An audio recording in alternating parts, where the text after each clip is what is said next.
Hello everyone, Kautilya academy के इस MPSI oriented program में मैं आशुतोष गंगराड़े एक बार फिर से आप सभी का स्वागत करता हूं। हम लोग बात कर रहे हैं मध्य प्रदेश के बारे में, मध्य प्रदेश जनरल नॉलेज। आज हम लोग बात करने वाले हैं मध्य प्रदेश की भूगर्भिक संरचना के बारे में। तो मध्य प्रदेश की भूगर्भिक संरचना का अध्ययन करने की आवश्यकता इसलिए होती है, मतलब किसी भी क्षेत्र के भूगर्भिक संरचना का अध्ययन करने की आवश्यकता इसलिए होती है क्योंकि भूगर्भिक संरचना के अध्ययन से हम वहाँ के चट्टानों की संरचना को, चट्टानों के संगठन को पता करते हैं हम लोग कि चट्टानें किससे मिलकर बनी हुई है, चट्टानों का संगठन कैसा है, चट्टानों का संरचना कैसी है वहाँ पर, और फिर उससे हम पता करते हैं वहाँ पर मिट्टी की क्या विशेषताएं होंगी और वहाँ पर कौन कौन से खनिज पदार्थ या खनिजों के निक्षेप पाए जाएंगे।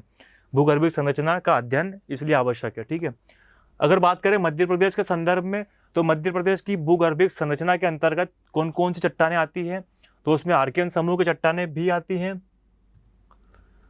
मध्य प्रदेश की भूगर्भिक संरचना में आर्कियन समूह की चट्टानें भी मिलती है, धारवाड़ क्रम की चट्टानें भी पाई जाती है, कुड़प्पा क्रम की चट्टानें भी पाई जाती है, विंध्यन क्रम की चट्टानें भी मिलती है, गोंडवाना क्रम की चट्टानें भी होती है, दक्कन ट्रेप की चट्टानें भी पाई जाएंगी और क्वाटरनरी क्रम की चट्टानें भी कुछ हद तक मिलती है। तो ये मध्य प्रदेश की भूगर्भिक संरचना के अंतर्गत ये हमारे को आज पढ़ना है। हमें आर्कियन समूह की चट्टानें, धारवाड़ क्रम की चट्टानें, कुड़प्पा क्रम की चट्टानें, विंध्यन क्रम की चट्टानें, गोंडवाना क्रम की चट्टानें, दक्कन ट्रेप और क्वाटरनरी क्रम की चट्टानें, ये प्रमुख चट्टानों के प्रकार है। ठीक है, अब हम बात करते हैं आगे, एक एक उठाते हैं। सबसे पहले हम बात करते हैं आर्कियन समूह की चट्टानें। तो आर्कियन समूह की चट्टानें जो है, इसका आर्कियन का अर्थ क्या होता है? आर्कियन का अर्थ होगा सर्वाधिक प्राचीन। अगर आर्कियन का हम लोग मीनिंग देखें तो इसका मतलब होता है सर्वाधिक प्राचीन, मतलब सबसे पुरानी चट्टानें आर्कियन समूह की चट्टानें ही है। तो सबसे पहला क्वेश्चन तो यहीं से इंपॉर्टेंट बन जाता है कि सबसे पुरानी चट्टानें कौन सी हैं, तो वो आर्कियन समूह की चट्टानें हैं। और ये आर्कियन समूह की चट्टानें मध्य प्रदेश के उत्तर पश्चिम एवं पूर्वी भाग में पाई जाती है। उत्तर पश्चिम एवं पूर्वी भाग, उत्तर पश्चिम मतलब मंदसौर नीमच और पूर्वी भाग मतलब रीवा, सतना, सीधी, सिंगरौली। ठीक है, मध्य प्रदेश के उत्तर पश्चिम एवं पूर्वी भाग में पाई जाती है और इनकी विशेषताएं है ये कि ये जीवविहीन एवं जीवाश्म रहित होती है। ठीक है, अब चूंकि सबसे पुरानी चट्टानें हैं, सर्वाधिक प्राचीन चट्टानें हैं, उस समय पर जीव का कोई अस्तित्व था नहीं, जीवन का। जब ये चट्टानें बनी थी उस समय पर कोई जीवन का अस्तित्व नहीं था। तो अब वहाँ उस चट्टानों में जीव के कोई निशान नहीं है, तो ये चट्टानें जीवहीन है, मतलब इनमें जीवों के कोई निशान नहीं मिलते हैं। साथ में जीवाश्म रहित है। अब जब चूंकि जीव नहीं है, जीव पेड़ पौधों से तो जीवाश्म बनता है, अब चूंकि जीवहीन है तो इसमें जीवाश्म भी नहीं पाया जाएगा इन चट्टानों के अंतर्गत। इन चट्टानों का निर्माण की बात करें अगर, तो इन चट्टानों का निर्माण द्रवित पदार्थ के शीतलन और दृढ़ीकरण से होता है। निर्माण इंपॉर्टेंट नहीं है ये पॉइंट। ठीक है, खनिज संपदा की दृष्टि से भारत की सबसे समृद्ध चट्टानें हैं ये आर्कियन समूह की चट्टानें। बात करें अगर खनिज संपदा की दृष्टि से, तो सबसे समृद्ध चट्टानें हैं ये आर्कियन समूह की चट्टानें। इसमें धात्विक और अधात्विक दोनों प्रकार के खनिज पाए जाते हैं। धात्विक और अधात्विक दोनों प्रकार के खनिज पाए जाएंगे। ठीक है, धात्विक में कौन से आते हैं? धात्विक के अंतर्गत आते हैं जैसे कि तांबा, चांदी, लोहा, एल्यूमिनियम, कॉपर, कोबाल्ट, ये सब आते हैं धात्विक के अंतर्गत। और अधात्विक में आते हैं जैसे पेट्रोलियम ले लीजिए, पेट्रोलियम गैस, प्राकृतिक गैस, ये आते हैं अधात्विक तत्वों के अंतर्गत। कार्बन, हाइड्रोजन, ये भी आते हैं ठीक है, अधात्विक के अंतर्गत। तो खनिज संपदा की दृष्टि से भारत की सबसे समृद्ध चट्टान है जिसमें धात्विक और अधात्विक दोनों प्रकार के खनिज के निक्षेप पाए जाते हैं। ठीक है, इसमें मुख्य खनिज पाया जाएगा इन चट्टानों के अंतर्गत तांबा, मैग्नीज, लोहा, अभ्रक, नीस और ग्रेनाइट मुख्य खनिज है। बाकी गौण खनिज भी पाए जाएंगे इसके अंतर्गत, लेकिन ये जो है मुख्य खनिज है। इसकी विशेषताएं है कि अगर ये चट्टानें जहां पर मिलेंगी वहां पर तांबा, मैग्नीज, लोहा, अभ्रक, नीस और ग्रेनाइट, ये चीजें तो मिलेंगी। ठीक है, ये हम लोगों ने देखा आर्कियन समूह की चट्टानें। ठीक है, एक बार फटाफट क्विकली रिवाइज कर लेते हैं हम लोग। आर्कियन समूह की चट्टानों का, आर्कियन समूह का अर्थ होता है, आर्कियन का अर्थ होता है सर्वाधिक प्राचीन, सबसे पुरानी। ठीक है, मध्य प्रदेश के उत्तर पश्चिम एवं पूर्वी भाग में पाई जाती है आर्कियन समूह की चट्टानें। ये चट्टानें सबसे प्राचीन है, इसलिए उस समय पर जीवन, जब इनका निर्माण हुआ था उस समय जीवन का अस्तित्व नहीं था। तो अब जब उनका निर्माण हुआ तो कोई जीव दब के उनके अंदर मरा नहीं, मतलब कोई जीव मर के दबा नहीं उनके अंदर, न ही कोई पेड़ पौधा था उस समय पर, तो वो भी नहीं दबे उनके अंतर्गत। तो ये जीव विहीन होती है, इसमें जीवन का कोई अस्तित्व नहीं है इन चट्टानों के अंतर्गत, और जीवाश्म रहित होगी। अब चूंकि जीव या पेड़ पौधे उसके अंतर्गत नहीं आएंगे, मिलेंगे, तो वही तो जीवाश्म बनाते हैं। तो इस प्रकार उसमें जीवाश्म भी नहीं पाया जाता है आर्कियन समूह की चट्टानों के अंतर्गत। इनका निर्माण द्रवित पदार्थ के शीतलन और दृढ़ीकरण से होता है। खनिज संपदा की दृष्टि से भारत की सबसे समृद्ध चट्टानों में से एक है, या कहा जाए कि सबसे समृद्ध चट्टान है ये। इसमें धात्विक और अधात्विक दोनों प्रकार के खनिज के निक्षेप पाए जाते हैं। मुख्य खनिज पाया जाएगा इसमें तांबा, मैग्नीज, लोहा, अभ्रक, नीस और ग्रेनाइट। ठीक है, अब बात करें हम लोग सेकंड धारवाड़ चट्टानों की, धारवाड़ क्रम की चट्टानें। तो इसकी खोज धारवाड़, इसका नाम सबसे पहले हम पढ़ते हैं धारवाड़ क्यों पड़ा। आर्कियन तो हम लोगों ने देख लिया कि आर्कियन जो है सबसे प्राचीन को बोलते हैं आर्कियन, इसलिए उसका नाम आर्कियन रख दिया गया। धारवाड़ का हम लोग अगर देखें तो इसकी खोज जो है वो कर्नाटक के धारवाड़ जिले में हुई थी, कर्नाटक के धारवाड़ जिले में हुई थी और इसका खोज की थी ब्रूस फूट ने।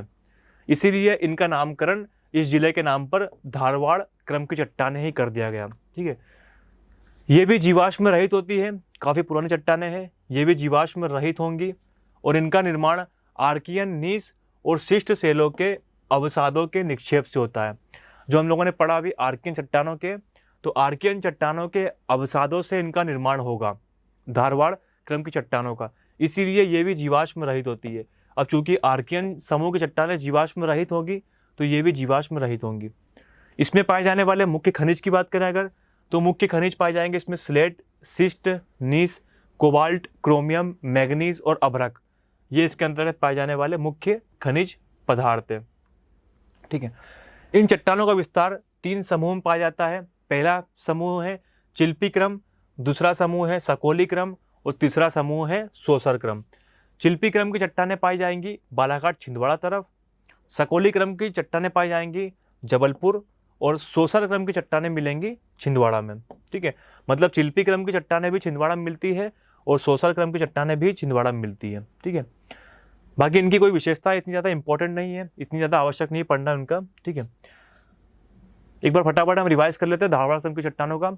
तो इसका नामकरण धारवाड़ क्यों पड़ा था, क्योंकि इसकी खोज कर्नाटक में के धारवाड़ जिले में की थी रॉबर्ट ब्रूस फूट के द्वारा, इसीलिए इनका नामकरण कर्नाटक के धारवाड़ जिले के नाम पर ही धारवाड़ क्रम की चट्टानें रख दिया गया।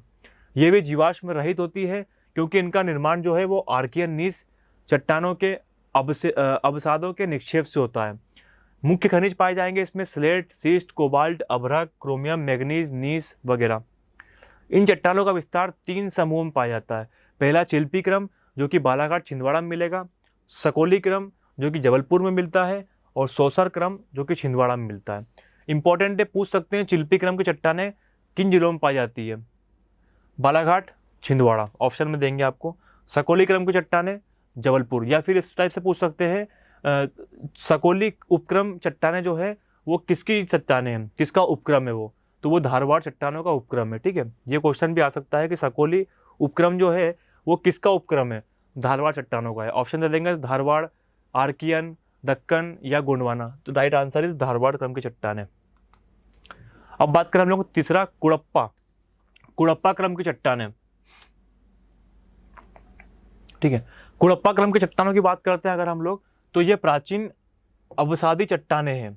ठीक है, प्राचीन अवसादी चट्टानें हैं जिनका निर्माण आर्कियन चट्टानों के अवसादों के निक्षेप से, सेम अभी देखा हम लोगों ने उसका धारवाड़ का, उसी तरह इनका भी निर्माण होता है आर्कियन चट्टानों के निक्षेप से। क्योंकि आर्कियन चट्टान सबसे पुरानी चट्टानें हैं, इसलिए सभी का निर्माण लगभग आर्कियन चट्टानों से ही होता है, लगभग सभी का निर्माण। ठीक है, अब ये भी जीवहीन और जीवाश्म रहित होती है क्योंकि आर्कियन चट्टानों से इनका निर्माण हुआ है। तो आर्कियन चट्टानें जो है वो जीवहीन और जीवाश्म रहित है, इसीलिए ये भी चट्टानें जीवहीन और जीवाश्म रहित होती है। मुख्य खनिज की बात करें अगर इसमें, तो चूना पत्थर, सेल, स्लेट, लोहा, मैग्नीज, तांबा और कोबाल्ट इसके मुख्य खनिज है इस चट्टानों में पाए जाने वाले। मध्य प्रदेश में कुड़प्पा क्रम की चट्टानों के 2 उपक्रम पाए जाते हैं। ठीक है, 2 उपक्रम पाए जाएंगे मध्य प्रदेश में। पहला आता है बिजावर उपक्रम जो कि पन्ना छतरपुर में पाया जाता है। बिजावर उपक्रम पन्ना छतरपुर में मिलेगा और इसमें हीरे के निक्षेप पाए जाते हैं। ये इंपॉर्टेंट फैक्ट है। बिजावर उपक्रम जो है वो कहाँ पाया जाता है, पन्ना छतरपुर में, जिसमें हीरे के निक्षेप पाए जाते हैं। और दूसरा कुड़प्पा क्रम का उपक्रम है ग्वालियर उपक्रम। ये पाया जाएगा ग्वालियर में, और इसमें सेल, क्वार्जाइट, चूना पत्थर और बलुआ पत्थर के निक्षेप मिलेंगे। ठीक है, मतलब कि अगर बात करें, क्वेश्चन आ सकता है बिजावर उपक्रम जो है वो पहला तो किसका उपक्रम है? कुड़प्पा क्रम की चट्टानों का उपक्रम है। बिजावर का विस्तार किन जिलों में है? क्वेश्चन एक बार शायद पूछ चुके हैं, ये मुझे एग्जैक्टली याद नहीं आ रहा है, पर किसी एग्जाम में क्वेश्चन आ चुका है। बिजावर उपक्रम का विस्तार किन जिलों में है? ऑप्शन देंगे आपको छतरपुर, एक ऑप्शन देंगे भोपाल, एक ऑप्शन देंगे आपको मंडला, एक ऑप्शन देंगे आपको धार या खरगोन, जो भी हो। तो राइट आंसर इज छतरपुर या पन्ना, जो भी आएगा उसमें, पन्ना छतरपुर में। ग्वालियर उपक्रम की चट्टानें, तो नाम से पता चल रहा है ग्वालियर उपक्रम की चट्टानें ग्वालियर में मिलेगी। अगर क्वेश्चन आता है हीरे के निक्षेप किन चट्टानों में पाए जाते हैं, तो कुड़प्पा क्रम की चट्टानों के बिजावर उपक्रम के अंतर्गत पाए जाते हैं हीरे के निक्षेप। एक बार फटाफट क्विकली रिवाइज कर लेते हैं कुड़प्पा क्रम की चट्टानों को। तो ये प्राचीन अवसादी चट्टानें हैं जिनका निर्माण आर्कियन चट्टानों के अवसादों के निक्षेप से हुआ है। ये भी जीवहीन और जीवाश्म रहित होती है। मुख्य खनिज आते हैं इसमें चूना पत्थर, सेल, स्लेट, लोहा, मैग्नीज, तांबा, कोबाल्ट। और मध्य प्रदेश में कुड़प्पा क्रम के चट्टानों के 2 उपक्रम पाए जाते हैं। पहला बिजावर उपक्रम जो कि पन्ना छतरपुर में मिलेगा और जिसमें ही हीरे के निक्षेप पाए जाते हैं, और हीरे में मध्य प्रदेश को एकाधिकार प्राप्त है पूरे भारत में। मोनोपोली है हीरे के मामले में, हीरा एकमात्र मिलेगा मध्य प्रदेश में, पन्ना छतरपुर, ठीक है, पन्ना में। और ग्वालियर उपक्रम जो चट्टानें हैं वो ग्वालियर में पाई जाती है, नाम से जैसे मालूम पड़ रहा है हमको। और इसमें प्रमुख पाए जाने वाले खनिज हैं सेल, क्वार्जाइट, चूना पत्थर और बलुआ पत्थर। ठीक है, अगली बात करें अगर हम लोग विंध्य क्रम की चट्टानों की, तो विंध्य क्रम की चट्टानें जो हैं उनका नामकरण जो है वो विंध्य पर्वत श्रृंखला के नाम पर पड़ा हुआ है। विंध्य पर्वत श्रृंखला के नाम पर इसका नामकरण कर दिया विंध्यन क्रम की चट्टानें। इनका निर्माण जो है वो प्री कैम्ब्रियन युग में हुआ है। विंध्यन क्रम की चट्टानों का निर्माण प्री कैम्ब्रियन युग में हुआ है। ये जीवाश्म विहीन होती है, ठीक है, लेकिन कैमूर क्रम की चट्टानों में वानस्पतिक जीवाश्म के संकेत मिले हैं। इसका जो उपक्रम है उसमें से कैमूर उपक्रम में जीवाश्म के संकेत मिले हैं, वो भी वानस्पतिक जीवाश्म के, जंतु जीवाश्म के नहीं, वानस्पतिक जीवाश्म के। ठीक है, अदरवाइज जो विंध्यन क्रम की बाकी चट्टानें हैं वो जीवाश्म विहीन है, जीव विहीन और जीवाश्म विहीन। जीवाश्म के अवशेष नहीं पाए जाएंगे इसमें, लेकिन कैमूर क्रम की चट्टानों में वानस्पतिक जीवाश्म के संकेत मिले हैं। मुख्य पदार्थ या अगर बात करें मुख्य खनिज जो है इसमें पाए जाएंगे वो सजावटी पत्थर, बलुआ पत्थर, चूना पत्थर, सीमेंट और शीशा। ठीक है, ये इसके अंतर्गत मुख्य खनिज या पदार्थ जो भी कहा जाए इनके अंतर्गत पाए जाएंगे।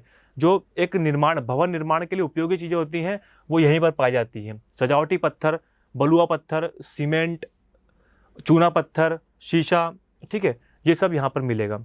अब अगर बात करें विंध्यन क्रम की चट्टानों के 2 उपक्रम हैं, इसके भी 2 उपक्रम है विंध्यन क्रम के। पहला उपक्रम है निचला विंध्यन क्रम, निचला विंध्यन क्रम। इसके अंतर्गत आता है सेमरी उपक्रम जिसमें हमको मिलेगा बलुआ पत्थर, चूना पत्थर और सीमेंट। ठीक है, दूसरा आता है ऊपरी विंध्यन क्रम जिसके अंतर्गत हमको उपक्रम मिलेंगे कैमूर उपक्रम, जिसके बारे में हम लोगों ने बात की अभी कि एकमात्र ऐसा उपक्रम है जिसमें जीवाश्म पाए जाते हैं, जीवाश्म के संकेत मिले हैं। ठीक है, कैमूर उपक्रम ये पाया जाएगा पन्ना, सतना, रीवा साइड। ठीक है, पन्ना, सतना और रीवा जिलों में पाया जाएगा कैमूर उपक्रम, और इसमें पाए जाने वाले प्रमुख पदार्थ मिलेंगे आपको बलुआ पत्थर और शेल। दूसरा उपक्रम है रीवा उपक्रम जो कि सागर, पन्ना और दमोह में पाया जाएगा, और इसमें बलुआ पत्थर के पदार्थ के मतलब मिलता है यहाँ पर। और तीसरा उपक्रम पाया जाएगा भांडेर उपक्रम जो कि सतना, सागर और दमोह जिलों में मिलता है, और इसमें पदार्थ मिलेंगे आपको चूना पत्थर, बलुआ पत्थर और शेल। पदार्थ समय में लगभग समान मिलेंगे, बस इनके कुछ संरचनाएं अलग रहती है। जैसे कैमूर में जो है वानस्पतिक जीवाश्म के संकेत हैं, उस प्रकार रीवा का जो है वो कुछ अलग है, भांडेर का कुछ अलग है। इतना इंपॉर्टेंट नहीं है कि ये इनमें अंतर क्या है, बस इतना इंपॉर्टेंट है कि भांडेर उपक्रम जो है वो सतना, सागर और दमोह जिलों तक फैला हुआ है, और रीवा उपक्रम जो है वो सागर, पन्ना, दमोह में मिलता है। कैमूर उपक्रम पन्ना, सतना और रीवा में मिलता है। ठीक है, एक बार फटाफट हम क्विकली रिवाइज कर लेते हैं इसको।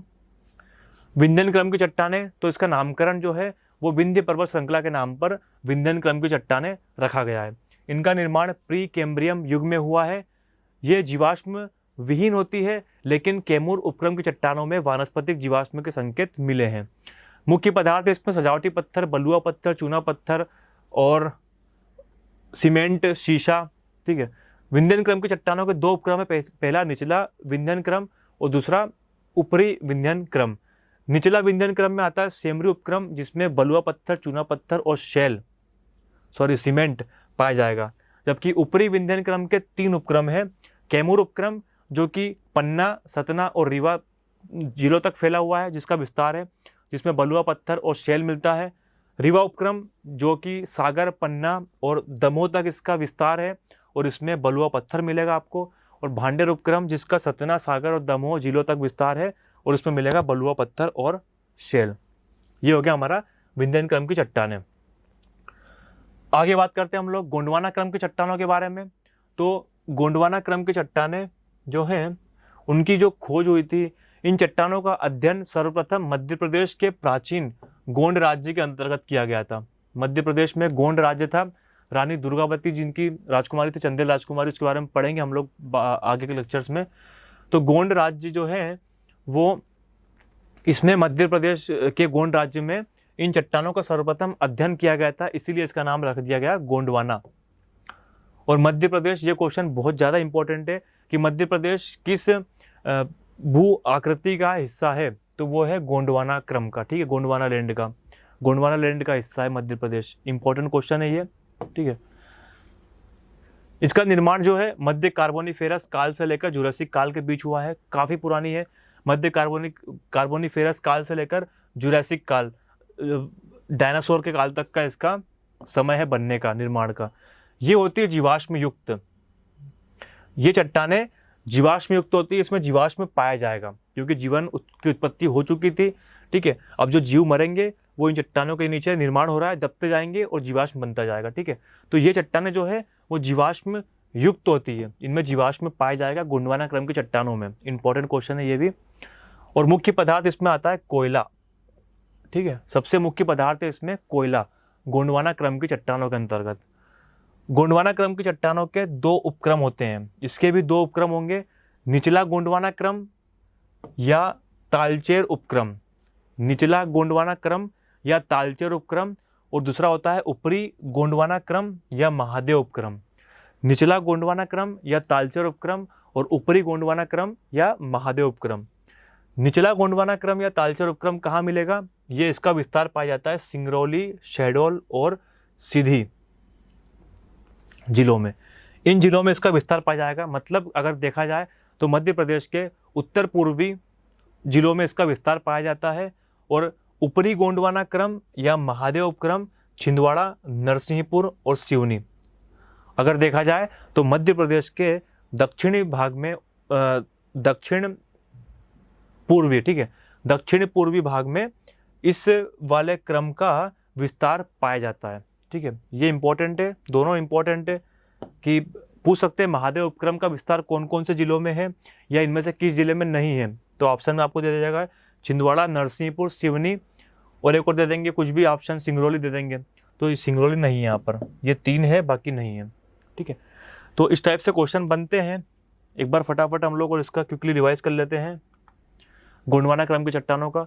इन चट्टानों का अध्ययन सर्वप्रथम मध्य प्रदेश के गोंड राज्य के अंतर्गत किया गया था, इसीलिए इसका नाम गोंडवाना कर दिया गया। इसका निर्माण मध्य कार्बोनिफेरस से लेकर जुरासिक काल के बीच हुआ है। इन चट्टानों के अंतर्गत जीवाश्म पाया जाता है, जीवाश्म युक्त होती है ये। मुख्य पदार्थ है इन चट्टानों में कोयला। ठीक है, अब गोंडवाना क्रम के 2 उपक्रम पाए जाते हैं। पहला उपक्रम निचला गोंडवाना क्रम या तालचेर उपक्रम और दूसरा होता है ऊपरी गोंडवाना क्रम या महादेव उपक्रम। ठीक है, अब निचला गोंडवाना क्रम में कौन कौन से जिलों में विस्तार है इसका? तो सिंगरौली, सीधी और शहडोल, इन 3 जिलों तक विस्तार है निचला गोंडवाना क्रम का। और ऊपरी गोंडवाना क्रम का विस्तार है छिंदवाड़ा, नरसिंहपुर और सिवनी, इन 3 जिलों में इसका विस्तार है। ये हमारा होता है गोंडवाना क्रम की चट्टानों का पूरा हम लोगों ने देखा एक बार। आगे बात करते हैं हम लोग दक्कन ट्रैप के बारे में। तो ठीक है, दक्कन ट्रैप में, ट्रैप का मतलब क्या होता है सबसे पहले हम लोग देखते हैं। ट्रैप का अर्थ होता है सोपान या कदम, सोपान या कदम, जिसका मतलब होता है, अगर बात करें आसान शब्दों में, तो नीचे धंसा हुआ भाग, जो भाग नीचे धंसा हुआ हो उसको बोलते हैं ट्रैप। ठीक है, इसका निर्माण होता है क्रिटेशियस काल में भूगर्भिक हलचलों के कारण ज्वालामुखी क्रियाओं से दक्कन क्षेत्र में लावा के निक्षेप से। ठीक है, मतलब सिंपल सा अगर देखा जाए तो ज्वालामुखी क्रियाओं से लावा से इनका निर्माण होता है, लावा के निक्षेप से इन चट्टानों का निर्माण होगा। अगर आसान भाषा में हम समझे इसको, तो लावा के निक्षेप से इन चट्टानों का निर्माण होता है। लावा कहाँ से निकलता है? लावा निकलेगा ज्वालामुखी से। ठीक है, तो दक्कन ट्रैप का निर्माण होगा लावा के निक्षेप से। अब दक्कन ट्रैप को 3 भागों में विभाजित किया गया है। पहला निचला ट्रैप, दूसरा मध्यवर्ती ट्रैप और तीसरा ऊपरी ट्रैप। निचले ट्रैप की बात करें अगर, तो इसका विस्तार नर्मदा घाटी में है। नर्मदा घाटी जो है वहाँ पर निचले ट्रैप का विस्तार है, नर्मदा घाटी के अंतर्गत, और इसकी ऊंचाई है 150 मीटर। क्योंकि ये निचला ट्रैप है इसलिए इसकी ऊंचाई कम है, 150 मीटर है। बाघ एवं लमेटा के संस्तर पाए जाते हैं। ये क्वेश्चन भी किसी एग्जाम में पूछ चुके हैं कि बाघ एवं लमेटा के संस्तर किस में पाए जाते हैं, निचले ट्रैप में, मध्यवर्ती ट्रैप में, ऊपरी ट्रैप में या दक्कन ट्रैप में। इस टाइप से क्वेश्चन आएंगे। ठीक है, तो इसका राइट आंसर है निचले ट्रैप में। या फिर ऐसा क्वेश्चन भी आ सकता है, बाघ एवं लमेटा के संस्तर किस प्रकार के चट्टानों में पाए जाएंगे। ऑप्शन दे देंगे आपको, दक्कन ट्रैप, गोंडवाना लैंड या फिर कुड़प्पा या फिर आर्कियन। तो right answer is Deccan trap. ये क्वेश्चन किसी एग्जाम में पूछ चुके हैं। ठीक है, इसमें जीवाश्म पाया जाता है, इसमें जीवाश्म मिलेगा किसमें? निचले ट्रैप में। निचले ट्रैप की जो चट्टानें हैं उनमें जीवाश्म पाया जाएगा। इसका निचले ट्रैप का विस्तार जो है नर्मदा घाटी में है। औसत ऊंचाई जो है इसकी 150 मीटर है। बाघ एवं लमेटा के संस्तर पाए जाएंगे निचले ट्रैप में और इसमें जीवाश्म पाया जाएगा। अगर बात करें हम लोग मध्यवर्ती ट्रैप के बारे में, तो मध्यवर्ती ट्रैप का विस्तार जो है वो मालवा क्षेत्र में है। ठीक है, उसका विस्तार था नर्मदा घाटी क्षेत्र में, इसका विस्तार है मालवा क्षेत्र में। ऊंचाई इसकी काफ़ी ज़्यादा है, 1200 मीटर तक इसकी ऊंचाई है। ठीक है, और इसमें जीवाश्म नहीं पाए जाएंगे, जीवाश्म का अभाव होता है इसमें, इसमें नहीं पाए जाएंगे, इसमें पाए जाएंगे, निचले वाले में पाए जाएंगे, मध्यवर्ती में नहीं पाया जाएगा। ठीक है, मध्यवर्ती ट्रैप एक बार रिवाइज कर लेते हैं हम लोग फटाफट। विस्तार मालवा क्षेत्र में, ऊंचाई इसकी 1200 मीटर और जीवाश्म नहीं पाया जाएगा। अब अगर बात करें हम लोग ऊपरी ट्रैप के बारे में, तो ऊपरी ट्रैप का जो विस्तार है वो मालवा के पठार के अतिरिक्त दक्षिण पश्चिम एवं दक्षिण पूर्व क्षेत्रों में पाया जाता है।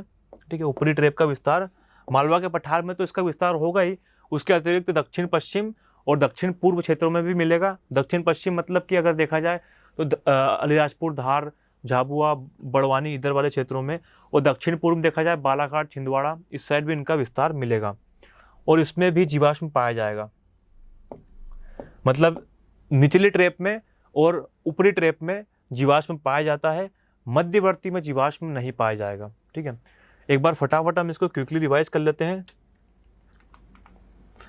दक्कन ट्रैप को, ट्रैप का अर्थ होता है कदम या सोपान, जिसका अगर आसान शब्दों में अगर देखें हम लोग तो इसका मतलब होगा नीचे धंसा हुआ भाग।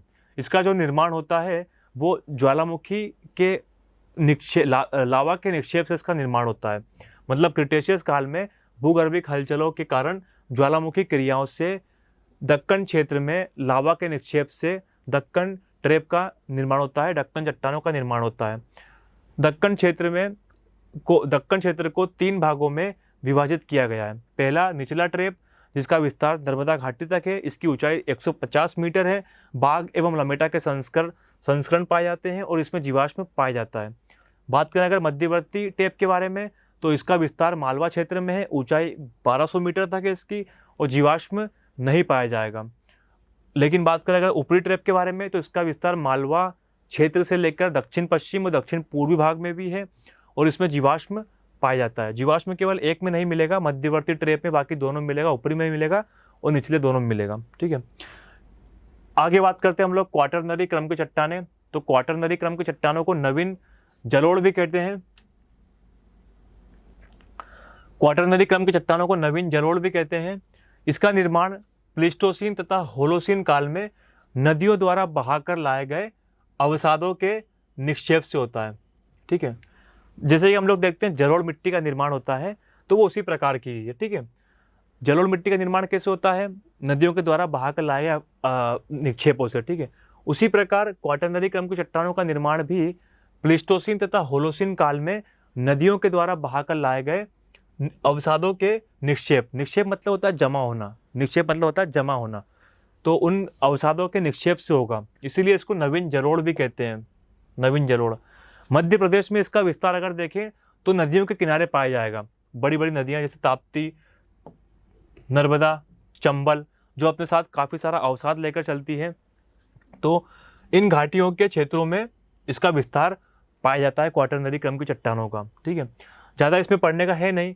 क्वाटरनरी क्रम की चट्टानें जो है नवीन जलोढ़ को कहते हैं और इनका जो निर्माण होता है वो प्लीस्टोसीन तथा होलोसीन काल में नदियों द्वारा बहाकर लाए गए अवसादों के निक्षेप से होता है। और मध्य प्रदेश में इसका विस्तार नर्मदा, ताप्ती और चंबल घाटी क्षेत्रों में पाया जाता है, ठीक है।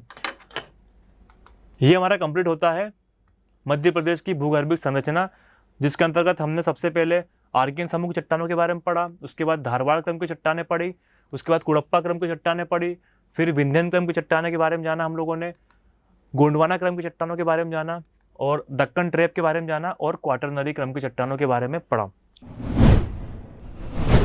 अगर आप लोगों को ये वीडियो पसंद आया तो इसे लाइक करें, शेयर करें, सब्सक्राइब करें, और अगर आप लोगों को इस वीडियो से रिलेटेड कोई भी डाउट हो तो नीचे कमेंट बॉक्स में पूछ सकते हैं आप। मैं कोशिश करूंगा आपके क्वेश्चन को रिजॉल्व करने की। मेरे सारे वीडियोस जो भी मध्य प्रदेश सामान्य ज्ञान से रिलेटेड है कौटिल्य एकेडमी ऐप या फिर इस यूट्यूब चैनल पर अपलोड हो जाएंगे।